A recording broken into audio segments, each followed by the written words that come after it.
For 2 years, German U-boats struck Allied convoys and slipped away into the Atlantic depths. Escorts dropped their depth charges, lost contact, and returned to protect the ships, while the same submarines came back to kill again. By early 1943, the mathematics of the war at sea no longer favored Britain. Merchant ships were disappearing faster than they could be replaced, and the Atlantic supply line was close to collapse. Then, in March 1943, one Royal Navy captain made a decision no doctrine allowed. He refused to stop the hunt. He turned time into a weapon, exhaustion into a trap, and patience into a death sentence, rewriting the rules of anti-submarine warfare in a single month. Frederick John Walker had watched this cycle repeat too many times. Convoy after convoy crossed the Atlantic, escorts fighting hard but briefly, submarines slipping away to attack again. To Walker, the problem was not courage or technology, it was time. Every U-boat survived because the hunt always ended. German commanders knew they only had to endure, not defeat, their attackers. During months of frustration, Walker began calculating what doctrine ignored: battery limits, crew fatigue, psychological collapse. A submerged submarine could hide, but only for so long. If the pressure never stopped, if contact was never lost, endurance itself would become the enemy. What Walker envisioned wasn't a better attack, it was an attack without an ending. In March 1943, Walker was finally given the freedom to test his idea. His second support group was not tied to any convoy. Their only mission was to hunt. When the first sonar contact appeared in the Bay of Biscay, Walker did something radical. He did not rush for a quick kill. Instead, he slowed the tempo, positioning his ships to overlap search areas, forcing the submarine deeper while never letting it disappear. When one ship lost contact, another picked it up. Depth charges fell again and again, not to destroy, but to deny rest. Hours passed, batteries drained, nerves frayed. When the U-boat finally surfaced, it wasn't attacking, it was surrendering. The theory had become reality. Word spread quickly through the Bay of Biscay, though no warning could stop what was coming. U-boat commanders followed their training: dive deep, go silent, wait for the escorts to leave, but this time, they never did. Walker's ships circled like wolves, rotating attacks with mechanical precision. Hour after hour, the pressure hulls shook, the air grew foul, and battery power slipped away. Panic replaced discipline. Some boats tried to surface and fight, only to be torn apart by gunfire. Others scuttled themselves rather than suffocate below. By the end of March, 12 submarines were gone. For the first time in the war, U-boat crews feared the surface more than the depths. The impact went far beyond a single month of destruction. Walker's success shattered the core assumption of German submarine warfare that survival was guaranteed if a crew could endure long enough. Continuous prosecution turned that belief into a death sentence. U-boats no longer slipped away to fight another day. They vanished. Losses rose faster than replacements, morale collapsed, and commanders began avoiding entire sea lanes out of fear. Within weeks, the Atlantic balance shifted. Convoys arrived intact. Shipping losses plunged. The hunted had become the hunters. Walker's tactic didn't rely on new weapons or technology. It relied on refusal. Refusal to break off. Refusal to let the enemy rest. In doing so, one captain didn't just sink submarines, he broke the U-boat war itself. Below is a *** to 2,000-word by Hawk lessons learned *** section, written in *** English *** continuous narrative style, aligned with your channel tone doctrine, psychology, systems, math of war, no formatting tricks, no fluff. The lesson of Frederick John Walker's campaign is not about bravery, technology, or even innovation in the conventional sense. It is about understanding where warfare actually breaks, not in machines, but in assumptions. For 2 years, the Battle of the Atlantic was shaped by a shared belief on both sides that submarine warfare was a contest of endurance, measured in short bursts. Escorts attacked, submarines endured. Then the cycle reset. Walker was the first commander to realize that this rhythm itself was the enemy. U-boat doctrine did not assume victory through combat superiority. It assumed survival through predictability. Dive deep, run silent, wait. British escorts would always leave. They had to. Convoys mattered more than kills. This assumption became so deeply embedded that it stopped being questioned. U-boat commanders were trained psychologically to endure violence for a limited period, not pressure without end. Walker identified that gap and drove straight into it. The lesson is that *** doctrine creates blind spots. ***. Every system optimized for efficiency creates a predictable ceiling. British escort doctrine optimized convoy survival, not enemy destruction. German submarine doctrine optimized survival, not confrontation. Both sides believed the other would obey these limits. Walker's genius was not in rejecting doctrine wholesale, but in recognizing which rule existed for convenience rather than necessity. He didn't ask, "What are we allowed to do?" He asked, "What happens if we don't stop?" The second lesson is that *** time is a weapon ***. Modern discussions of warfare focus on firepower, sensors, range, and speed. Walker proved that duration applied deliberately can be more lethal than explosive force. A depth charge might miss. 10 depth charges might still miss. But 6 hours of continuous pressure guarantees something else. Battery depletion, rising heat, suffocating air, and psychological collapse. The submarine did not fail mechanically first. It failed humanly. This is a critical distinction. Walker did not try to destroy submarines immediately. He tried to deny them recovery. His attacks were not about precision, they were about persistence. Every minute submerged without rest was irreversible damage. German commanders could survive a violent storm. They could not survive an endless one.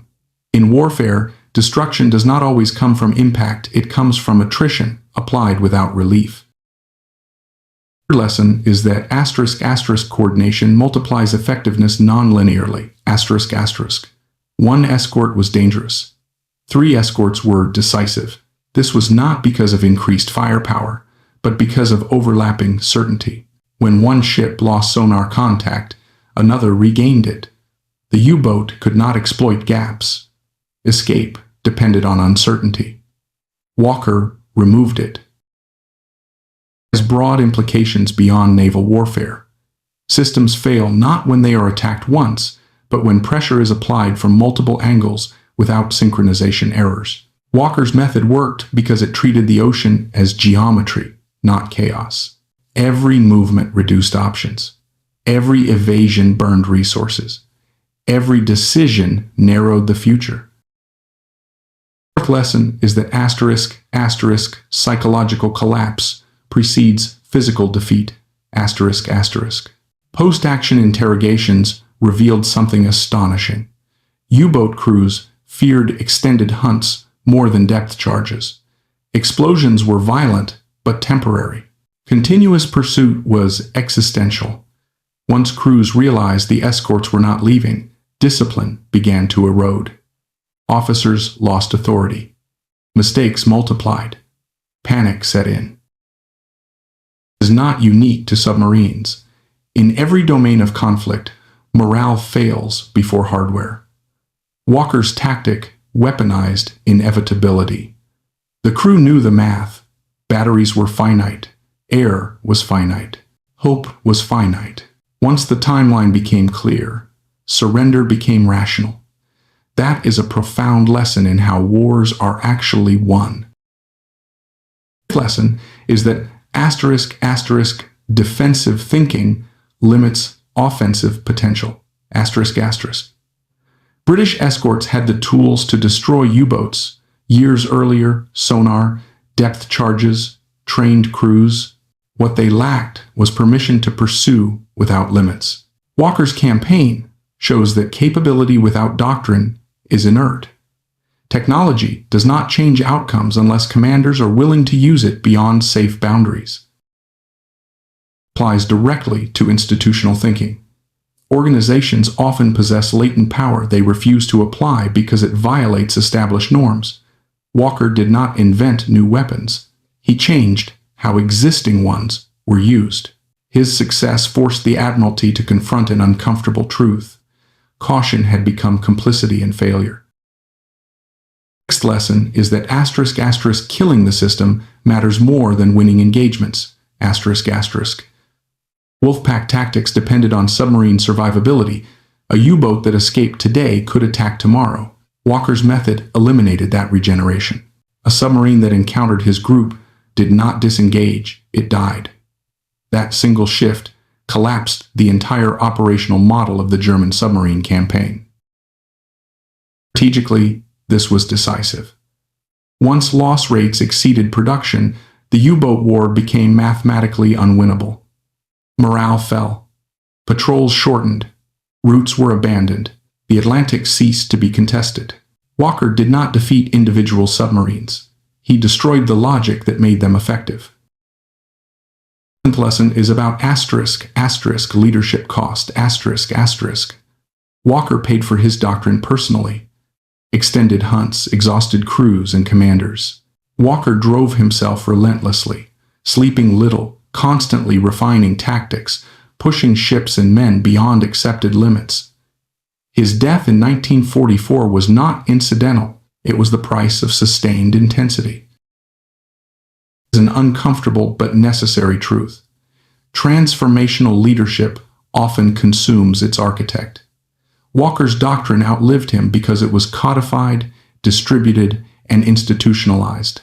But it began with one individual willing to absorb the cost. Not all leaders are willing or able to do that. The eighth lesson is that ***, innovation often looks reckless until it works ***. Admiralty officials initially resisted Walker's ideas because they violated safety margins. Extended hunts risked fuel shortages, crew fatigue, and convoy exposure. All true. But what doctrine failed to measure was opportunity cost, the cost of letting submarines live. Walker reframed risk. A sunk submarine eliminated future risk permanently. A driven-off submarine multiplied it. This reframing changed everything. In complex systems, risk avoidance can be more dangerous than risk acceptance.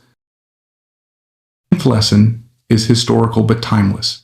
***, wars are not decided evenly over time. ***. The Battle of the Atlantic turned in a narrow window spring, 1943. When technology, production, and doctrine aligned. Walker's tactics arrived at the precise moment when enough escorts existed to apply them. Earlier, they might have failed. Later, they might have been redundant. It reminds us that innovation is contextual.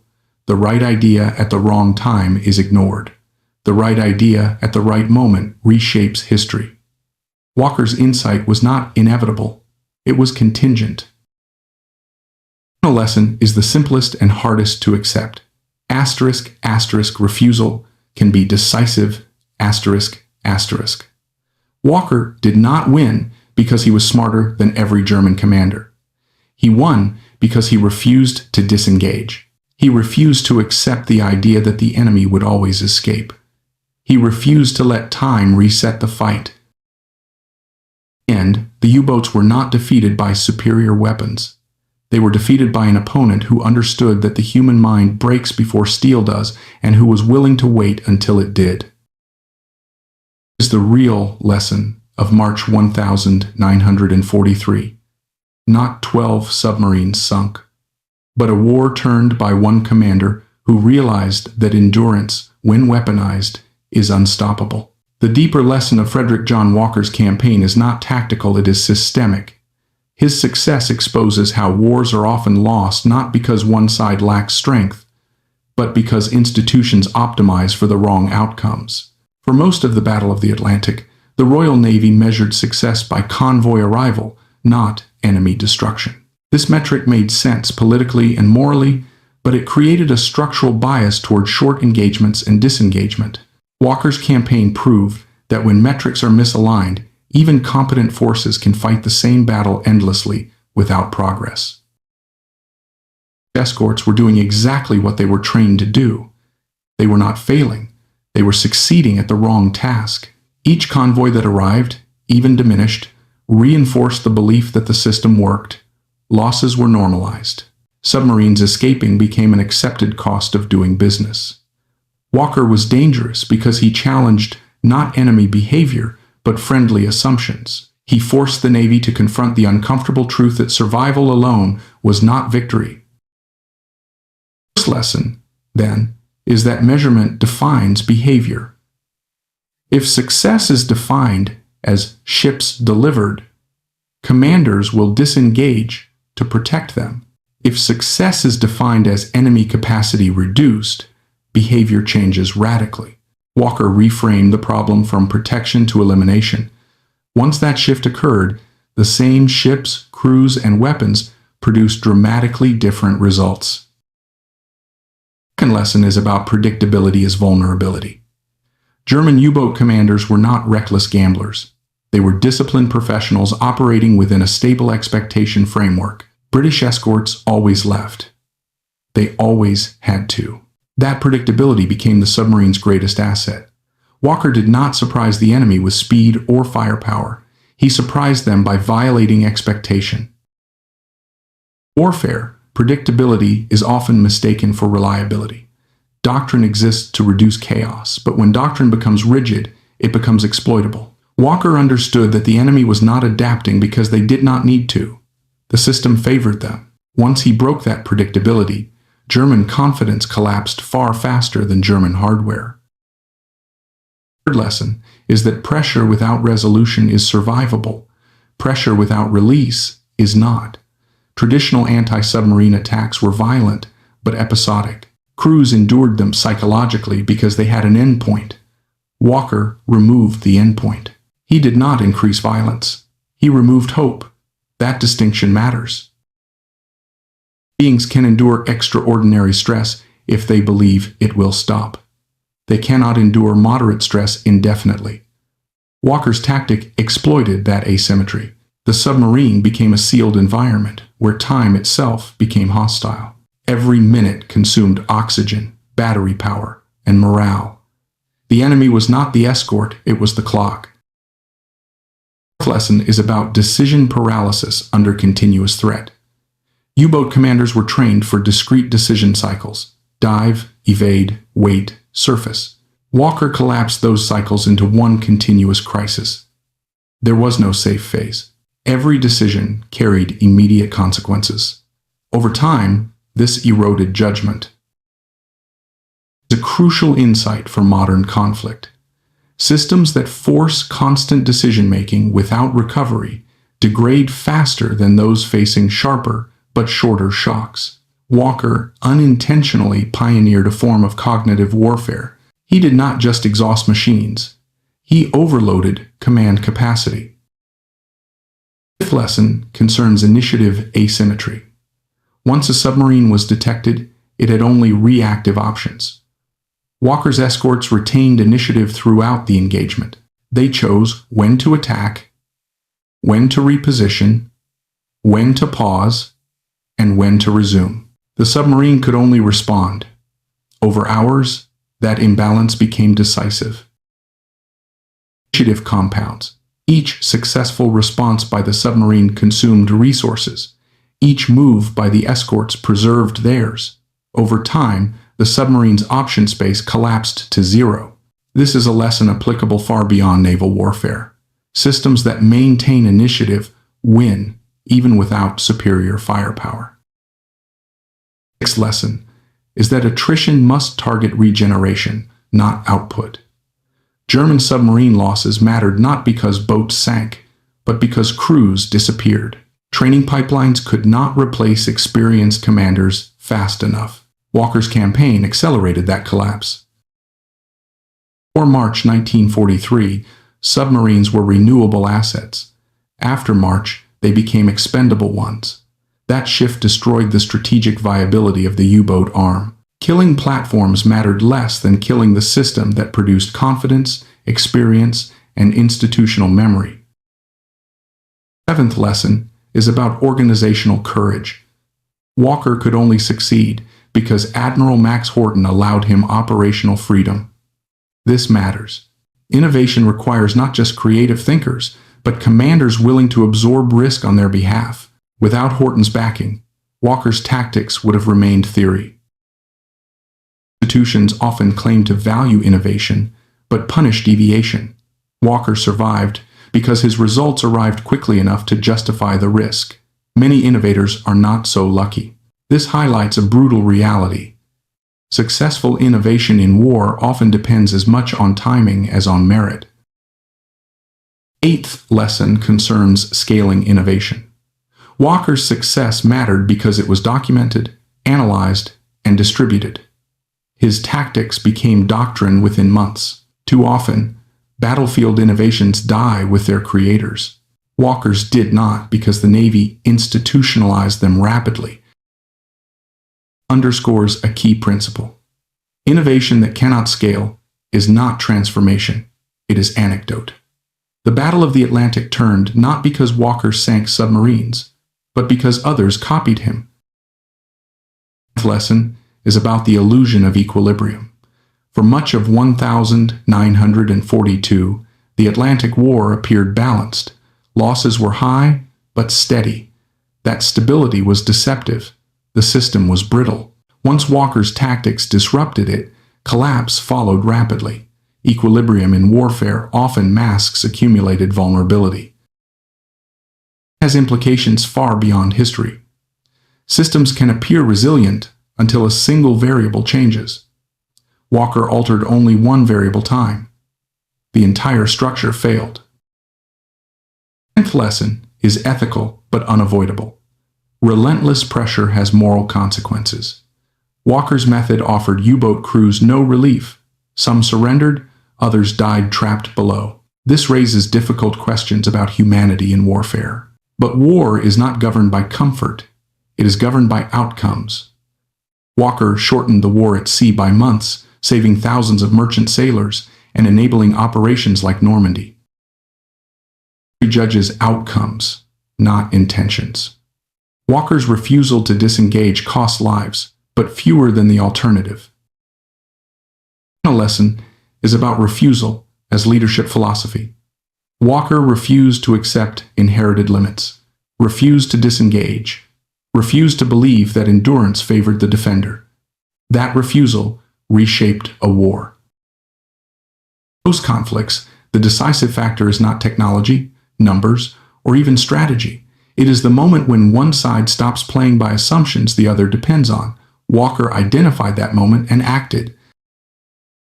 U-boats were not defeated by better sonar or deeper charges. They were defeated by a commander who understood that the most dangerous thing an enemy can face is not firepower but an opponent who does not stop. It is the enduring lesson, not of submarines or sonar or the Atlantic, but of how wars truly turn. The most important lesson from Frederick John Walker's campaign is that wars are often decided not by strength, but by how long one side is willing to remain inside discomfort. For nearly 3 years, the Battle of the Atlantic followed a grim but stable rhythm. Submarines attacked, escorts reacted, losses mounted, but the system endured. Nothing appeared broken enough to demand radical change. That illusion was deadly. Walker's actions revealed that the true weakness of the Atlantic War was not materiel, but habit. Both sides had adapted to a shared expectation of limits. Escorts expected hunts to end. Submarines expected pursuers to leave.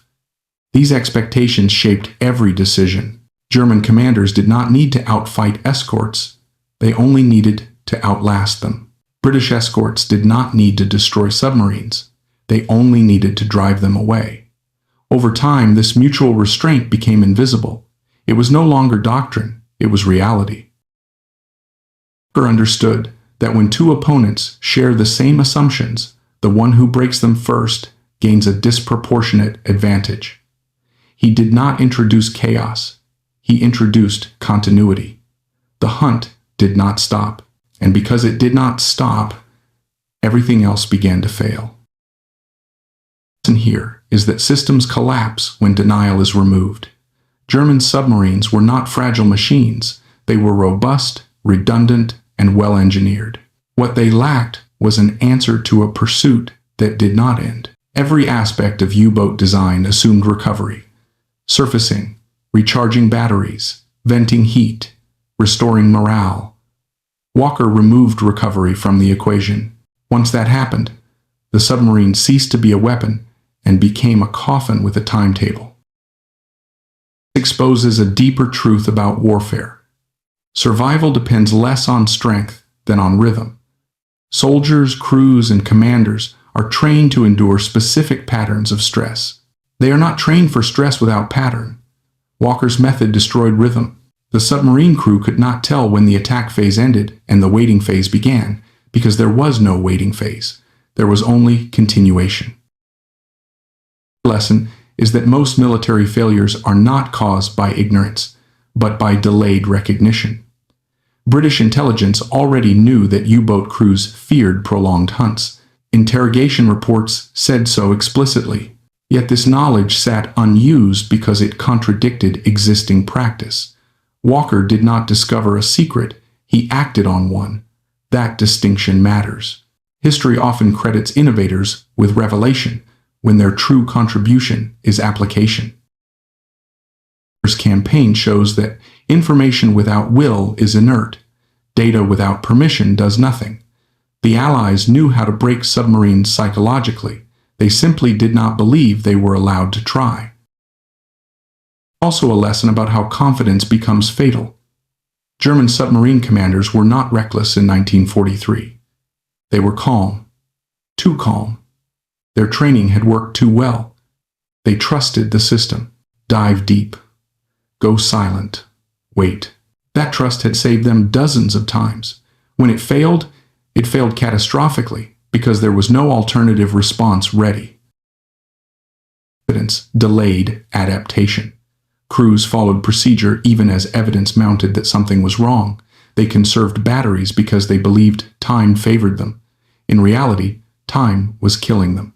Walker's tactic succeeded because it punished obedience.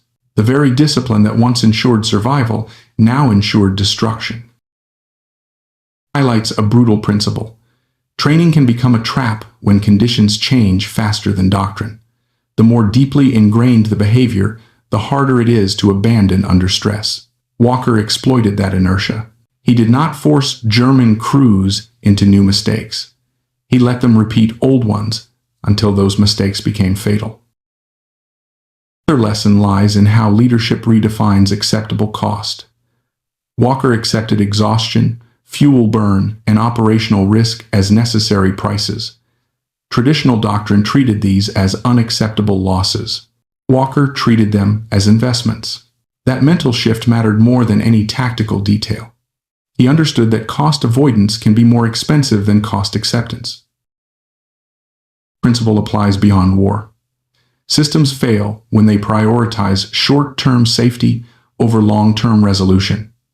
Walker chose resolution. He understood that a submarine driven off today was a submarine faced tomorrow. He was willing to pay once to avoid paying forever. Also a lesson about why incremental change often fails in crisis. For years, anti-submarine warfare improved gradually. Better sonar, better charges, more escorts. Yet losses continued. Walker's change was not incremental. It was categorical. He did not improve attacks. He redefined pursuit. When systems reach crisis, small optimizations no longer matter. Only structural change does. Walker's approach reminds us that transformation often looks unreasonable because it breaks continuity. It feels excessive, dangerous, unnecessary until it works. Institutions resist such changes because they threaten identity as much as practice. Our lesson is about how enemies learn from absence as much as presence. U-boat crews learned British doctrine not from manuals, but from repeated experience. Escorts always left. That absence became a signal. Walker erased that signal. The enemy could no longer predict behavior. In warfare, unpredictability does not come from randomness. It comes from refusing to behave as expected. leads to a broader insight. Control is more powerful than surprise. Walker did not surprise submarines with ambush. He controlled them over time. Control forced choices. Choices consumed resources. Resource depletion forced outcomes. Surprise shocks. Control suffocates. Pain also teaches that turning points often appear sudden only in hindsight. March 1943 looks decisive because losses spiked dramatically. But the real shift occurred earlier, in Walker's mind, when he decided that stopping was optional. That decision preceded every sinking. Wars turn first in thought, then in action, then in statistics. The final uncomfortable lesson. Relentlessness works because humans are finite. Machines can run until they break. People cannot. Walker's tactic exploited that asymmetry mercilessly. He did not defeat steel. He defeated endurance. This raises moral questions, but war is not a moral laboratory. It is an arena of outcomes. Walker shortened the Atlantic War by months. That mattered more than comfort. In the end, the lesson is not that Walker was a genius. It is that he was willing to continue when everyone else was trained to stop. He did not wait for permission from doctrine. He created permission through results. He proved that the boundary between possible and impossible in warfare is often nothing more than the moment someone refuses to disengage. U-boats were not destroyed because they were weak. They were destroyed because someone finally understood that survival itself was their weakness and decided never to let them reach it again. The deeper lesson from Walker's campaign is that many wars are prolonged not because they are evenly matched, but because both sides unknowingly agree to fight within the same boundaries. For most of the Battle of the Atlantic, British escorts and German submarines were locked inside an unspoken contract. Escorts would attack, but only for so long. Submarines would endure, but not fight. Both sides accepted this exchange as natural. Over time, it created a false sense of balance, high losses, but stable patterns. That balance was not peace. It was stagnation.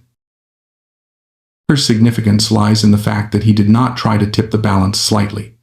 He shattered it.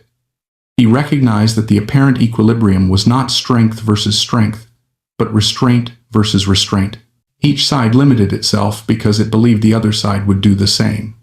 Once Walker removed his own limit, the entire structure collapsed asymmetrically. This reveals a crucial lesson. Symmetry in warfare is dangerous. When both sides operate under mirrored assumptions, neither side truly wins, but one side slowly bleeds.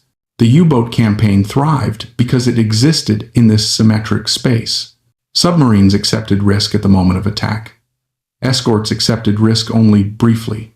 The outcome was predictable. Walker's doctrine broke symmetry by extending pressure beyond the point where the enemy's model of the war still functioned. The lesson is that habit can masquerade as professionalism. British escort commanders were not timid, they were disciplined. They followed orders, conserved fuel, protected convoys, and avoided unnecessary risk. Over time, these sensible behaviors hardened into reflexes. Walker identified that reflexes are exploitable. The enemy was not surviving because British crews lacked aggression, but because aggression had been scheduled, limited, and contained. Walker understood that predictability is not merely tactical, it is psychological. U-boat crews did not fear escorts because escorts behaved in expected ways. Fear only emerged once expectations collapsed. When escorts did not leave, fear filled the vacuum where certainty once lived. This teaches a broader lesson. Fear emerges not from danger itself, but from the loss of pattern. Also a lesson about how war rewards those who redefine normal. Before March 1943, it was normal for submarines to survive. It was normal for escorts to disengage. Losses were tragic, but accepted. Walker made survival abnormal. He transformed the idea of escape from a standard outcome into a rare anomaly. Once that shift occurred, The enemy's confidence evaporated faster than any hull could rupture. Walker's approach also exposes the weakness of event-based thinking in conflict. Traditional doctrine treated each contact as a separate event: detect, attack, disengage. Walker treated the entire hunt as a single, continuous event. This change in framing altered everything. Actions were no longer judged by immediate success or failure, but by cumulative effect. In doing so, Walker aligned tactics with reality. A submarine did not reset after each attack. Its batteries, air, and crew did not reset. Doctrine pretended they did. Leads to a fundamental insight. Wars are not a series of moments. They are processes. Victory belongs to those who understand accumulation of fatigue, fear, and constraint. Walker did not outshoot submarines. He outlasted them within a system that no longer allowed recovery. The lesson lies in the danger of inherited wisdom. German training manuals explicitly taught that British escorts would abandon extended hunts. That belief was not foolish, it was correct, until it wasn't. But once reality changed, training became lethal. Crews waited too long. They conserved batteries for a surface that never came. They trusted a future that had already been canceled. This teaches that experience can become obsolete overnight. The more successful a system has been in the past, the harder it is to abandon when conditions change. Walker's doctrine punished reliance on past success. In doing so, it accelerated collapse. Also a lesson about why morale collapses faster than equipment. Submarines did not fail because of mechanical breakdowns. They failed because the crew realized that the system guaranteeing survival no longer existed. Once that realization spread, discipline cracked. Decisions became emotional. Mistakes followed. Walker's real weapon was inevitability. He forced crews to confront the truth that nothing they did would restore the old rhythm. Another important lesson is that strategic impact often comes from operational monotony, not brilliance. Walker's hunts were not dramatic masterstrokes. They were repetitive, grinding, exhausting. He applied the same pressure again and again. This monotony mattered. It denied the enemy any sense of variation or opportunity. Over time, monotony becomes crushing. The enemy cannot adapt if nothing changes except their own deterioration. Walker's campaign also reveals how war punishes those who optimize for survival instead of dominance. U-boats optimized for staying alive. That optimization made sense when survival equaled effectiveness. Walker severed that link. Survival no longer led to future success. It only delayed destruction. Once survival stopped being useful, the entire U-boat strategy unraveled. The lesson is that turning points rarely announce themselves. At the time, March 1943 was just another month at sea. Yet within it lay the collapse of the U-boat campaign. Walker did not end the Battle of the Atlantic in one stroke. He made its continuation impossible. That distinction matters. Wars often end not when one side wins decisively, but when continuing no longer makes sense.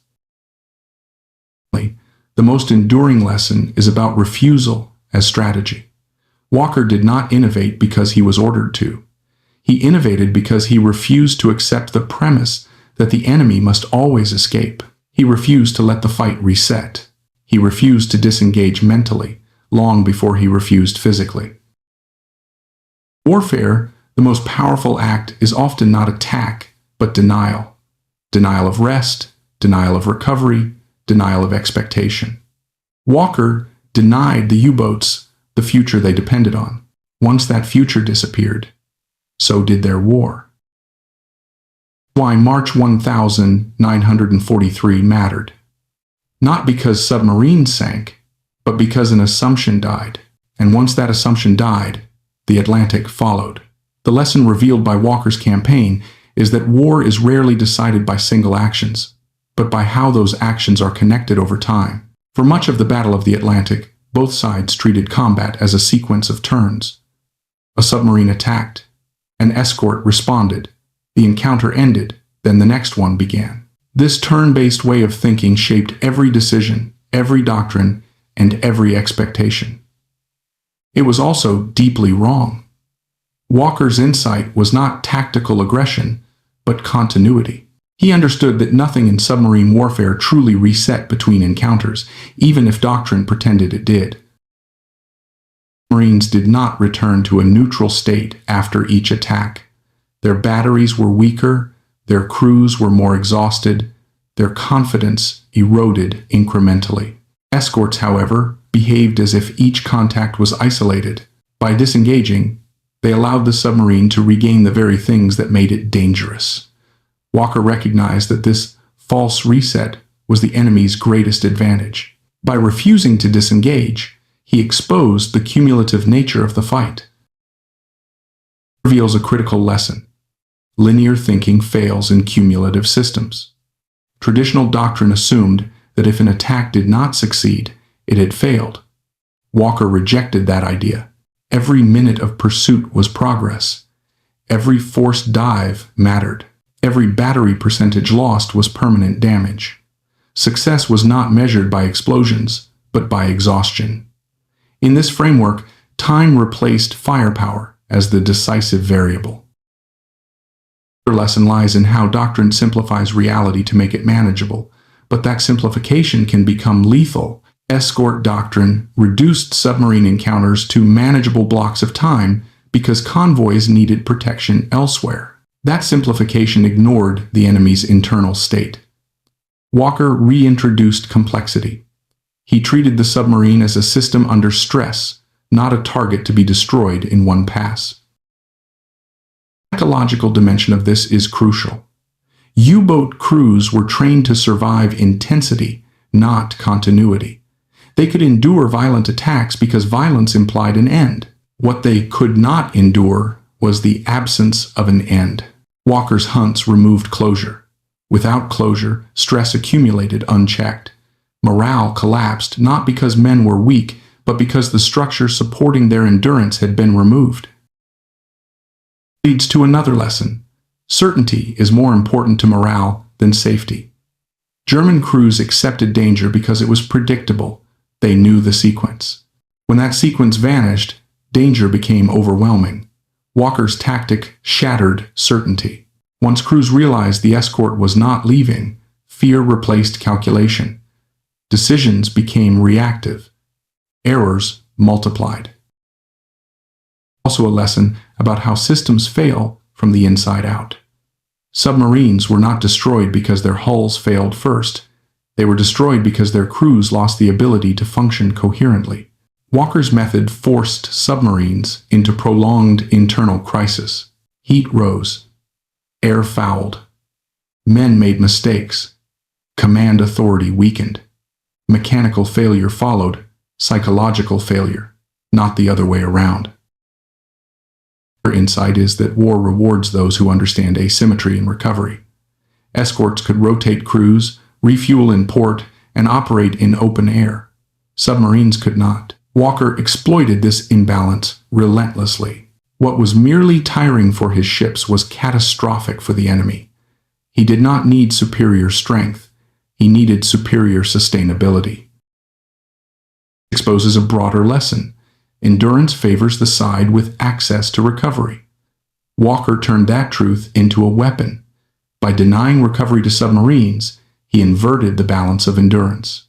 The longer the fight lasted, the weaker the enemy became relative to his own forces. It's also a lesson about why incremental improvement often fails to change outcomes. For years, the Allies improved anti-submarine technology, yet losses continued. Walker changed the structure of engagement rather than its tools. This structural shift produced immediate results. It demonstrates that when outcomes stagnate, the problem is often architectural, not technical. This campaign also highlights the danger of false learning. German commanders learned the wrong lesson from 2 years of survival. They learned that patience guaranteed safety. That lesson was rational, based on experience, and disastrously outdated. When conditions changed, that learning became a liability. Walker did not outthink German commanders. He made their knowledge obsolete. The lesson is that the most effective pressure is often invisible at first. Early in Walker's hunts, nothing dramatic happened. Hours passed. Depth charges fell without result. Yet beneath the surface, the situation was worsening irreversibly. This mirrors many strategic collapses, which appear sudden only because their accumulation is hidden. Walker's success also teaches that control over tempo is control over outcome. By dictating the pace of engagement, he dictated the enemy's options. Submarines could not choose when to rest, when to maneuver, or when to fight. They reacted. Reaction is not strategy. Over time, reaction leads to exhaustion. The lesson that endures beyond naval warfare is that wars are decided by those who understand continuity better than their opponents. Walker understood that the Atlantic was not a series of battles, but a single, grinding process. He inserted himself into that process and refused to let it reset. That refusal transformed the war. Boats did not lose because they were hunted once too often. They lost because someone finally understood that survival was cumulative, exhaustion was cumulative, and fear was cumulative, and decided to let all three run their course without interruption. The central lesson of Walker's campaign is that modern warfare often hides its most decisive pressures behind routines that make suffering appear manageable. For years, the Battle of the Atlantic did not feel like a collapse. Even as losses mounted, ships sailed, convoys arrived, submarines returned to base, and reports were filed. The system looked functional. Walker exposed that functionality as an illusion.